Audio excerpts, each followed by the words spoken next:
Add 5 tablespoons of salt. Doesn't matter if it's table salt or sea salt. Just make sure it's enough to do the job.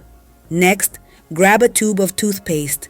Squeeze out 1 tablespoon of toothpaste into the container. Take an orange and a grater. Carefully grate the peel directly into the container. You want those fragrant orange oils to do their magic, so make sure you get a good amount. Time to mix. Use a spoon to stir it all together until it's well combined and has a smooth, thick texture. It should smell fresh and a bit citrusy. Take a sheet of aluminum foil and spread it out on the counter. Pour the mixture right into the center of the foil. Now, wrap the foil tightly around the mixture, shaping it into a ball. To make sure it's secure, wrap another layer of aluminum foil around it. Once you've got your foil ball, gently press it and shape it with your hands until it's nice and round. Now, grab a toothpick and poke small holes all around the ball.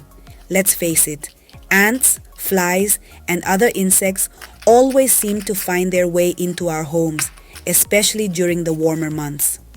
What we've just created is a natural pest repellent that's incredibly effective. The combination of orange peel, toothpaste, and salt creates a scent that ants, flies, and even cockroaches absolutely hate. But it also leaves a subtle citrusy freshness in the air.